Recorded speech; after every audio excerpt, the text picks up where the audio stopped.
Սյունիքի մարզի Արավուս, Տեղ, Խոզնավար, Խնածաղ գյուղերում վերջին շրջանում երեկոյան ժամերից սկսած մինչև լուսաբաց գյուղացիները կրակոցների ձայներ են լսում։ Հայաստանի պաշտպանության նախարարությունը արձանագրում է կրակոցներն անկանոն են, ոչ թիրախային։ Գյուղացիների խոսքով ադրբեջանցիները կրակում են, որպեսզի սահմանամերձ գյուղերի բնակիչները վախենան ու լքեն իրենց համայնքները։ Արդեն երրորդ շաբաթն է, ինչ Ադրբեջանը սահմանագծի տարբերություններով խախտում է հրադադարի ռեժիմը, ահաբեկելով սահմանամերձ բնակավայրերի բնակիչներին, գրել է Ազգային ժողովի պատիվ ունեմ խմբակցության քարտուղար Տիգրան Աբրահամյանը։ Ադրբեջանական սադրանքներն արձանագրվում են Տավուշից մինչև Սյունիք կոնկրետ ուղղություններով եւ դրա աշխարհագրությունը գնալով ընդլայնվում է, իսկ կրակահերթերի թիվը աճում։ Միջազգային որևէ կառույց Հայաստանի Հանրապետություն Ադրբեջան բանակցային գործընթացը խրախուսող կամ խաղաղության պայմանագրի ավարտը ողջունող երկրները ոչ մի ձևով լրջորեն չեն արձագանքում ադրբեջանական սանձարձակությանը։ Իրադարձությունները թեև դանդաղ, սակայն աստիճանաբար մեծացնում են առաջնագծում արկա լարվածությունը, իսկ իրադրային անորոշություններն ու անկանխատեսելի ելքերը դառնում գերիշխող։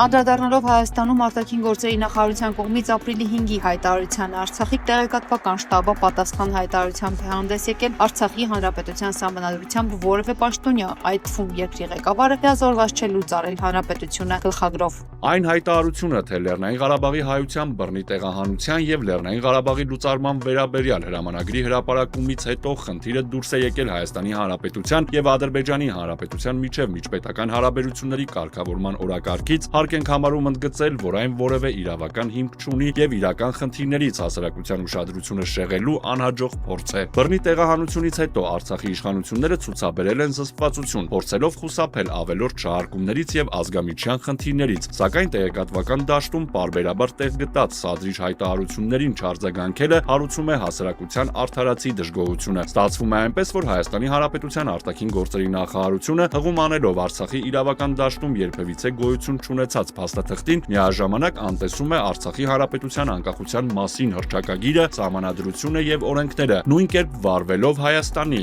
Արցախի եւ նրա ժողովրդի նկատմամբ ունեցած պարտավորությունների պարագայում, այդ թվում որպես անվտանգության երաշխավորի։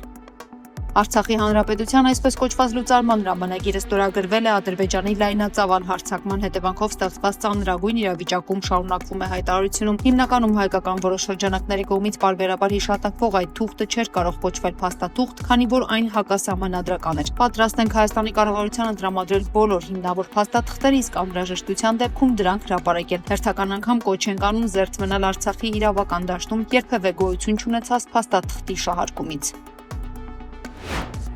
Հրապարակ թերթը գրում է. Գյումրու ավականու առաջին նիստը կայանալու է ապրիլի 16-ին։ Այդ օրը քաղաքապետ են ընտրելու երկու թեկնածու է առաջադրվելու Հայաստանի կոմունիստական կուսակցության ցուցակով առաջադրված Վարդան Ղուկասյանը եւ ՔՊ-ից Սարիկ Մինասյանը։ Եթե ֆորս մաժոր չլինի, քաղաքապետ կընտրվի Գյումրու նախկին քաղաքապետ Վարդան Ղուկասյանը։ Անցողիկ շեմը հաղթարած ընդդիմադիր ուժերը հայտարարել են Ղուկասյանին սատարելու մասին։ ՔՊ-ն թեև չունի բավարար մանդատներ իր թեկնածուին անցկացնելու համար, բայց ՔՊ-ականները հայտարարել են, որ Սարիկ Մինասյանը եւս առաջադրվելու է։ Գյումրու ավականին ունի 33 մանդատ, համայնքի ղեկավար կընտրվի այն թեկնածուն, որը կստանա ավականու անդամների ձայների մեծամասնությունը 17 ձայն։ Եթե որևէ մեկը չստանա 17 ձայն, քվեարկության երկրորդ փուլ կլինի։ Եթե առաջադրված թեկնածուներից ոչ մեկը չստանա 17 ձայն, առավելագույն ձայներ ստացած երկու թեկնածուների միջև կանցկացվի քվեարկության երկրորդ փուլ։ Ղեկավար կընտրվի առավելագույն ձայներ ստացած թեկնածուն։ Ավականու նիստն իրավազոր է, եթե նիստին ներկա է ավականու 17 անդամ։ Եթե երկշաբաթյա ժամկետում նիստեր չկայանան ու համայնքապետ չընտրվի, կգնան նոր արտահերտ ընտրությունների։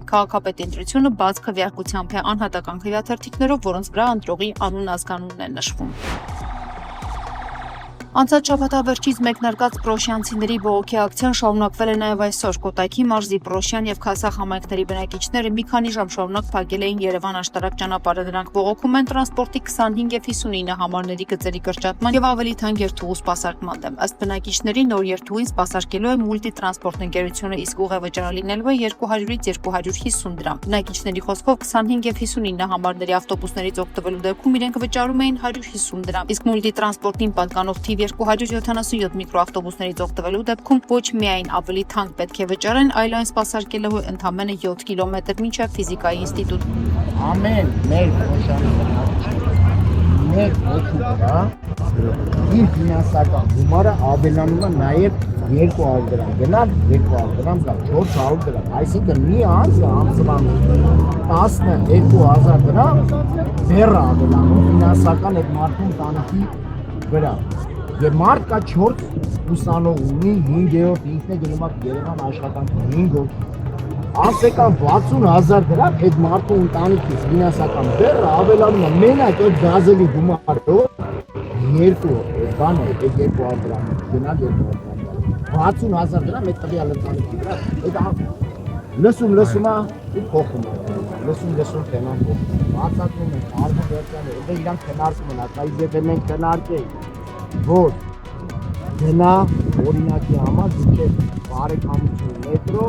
հետ դառնա ընդ ասած դեպի ֆինանսական բաները վերանային այսինքն կարող է դարձնել 300 դրամ օրինակի համար կամ 200 դրամ այսինքն կարող է թե իրանք ասեն մի հատ քննարկեն չէ ասլա հələ պետք է տեսնենք Երևան քաղաքը կա համաձայնվի արդյոք այդ բանը մարզի տրանսպորտը գնա գոնե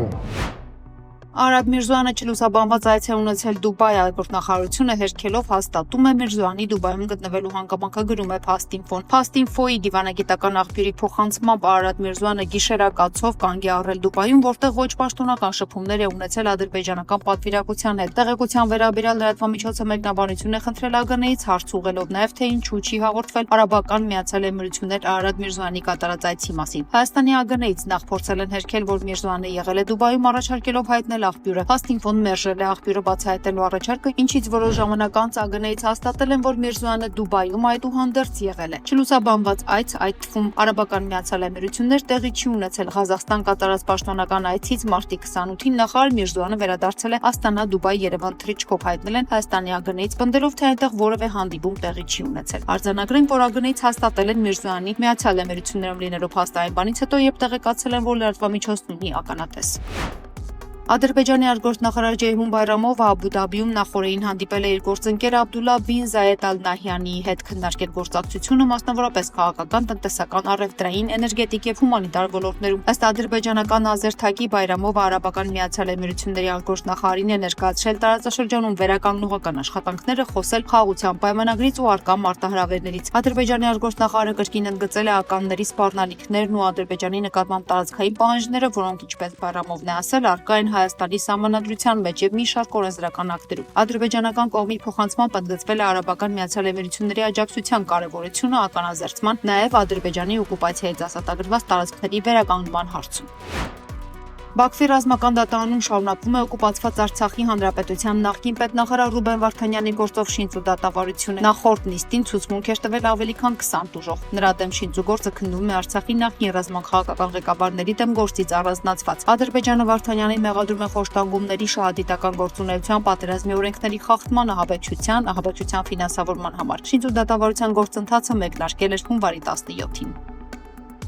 And the next phase of our plan to deliver the great Միջազգայնագետ Սուրեն Սարգսյանը գրել է տարիներ շարունակ հայ-ամերիկյան հարաբերությունների օրակարգի առյուծի բաժինը ընկնում էր Հայաստանին տրամադրվող օգնության ծրագրերի։ Դա այն աջակցությունն էր, որ Վաշինգտոնը տրամադրում էր ոստիկանությանը, արդարադատության ոլորտին, դատական համակարգին, տնտեսական որոշ ծրագրերին եւ այլն։ Հիմա երբ Թրամփը էապես կրճատեց արտաքին օգնությունը, հայ-ամերիկյան երկկողմ օրակարգն ավելի սնանկ դարձավ։ Եթե ամերիկյան օգնության ծրագրերն այլևս չեն քննարկվում, USAID-ին այլևս չկա, ապա փոխգործակցության ոլորտները էապես նվազել են, սակայն ըստ միջազգայնագետի այսօր բացվում է նոր հնարավորություն։ Եվ դա տեղի է ունենում Թրամփի կողմից նախաձեռնված մաքսատուրքերի պատերազմի արդյունքում։ Արդեն շուրջ 50 երկիր ցանկություն է հայտնել բանակցել ԱՄՆ-ի հետ նոր առևտրային պայմանագրի շուրջ, ինչը օգտակար է լինելու թե ամերիկացիներին, թե գործընկերներին։ Հայաստանը իհարկե առևտրի փոքր ծավալներ ունի ԱՄՆ-ի հետ, բայց մեր արտահանումը մեզ համար կենսական նշանակություն ունի։ Հետևաբար սա մի ոլորտ է, որտեղ պետք է աշխատել։ Վերջի վերջո դժվար է, չէ՞, Թրամփի թիմին հիմնավորել, թե ինչու պետք է Հայաստանում ամերիկյան մեքենաները մաքսազերծվեն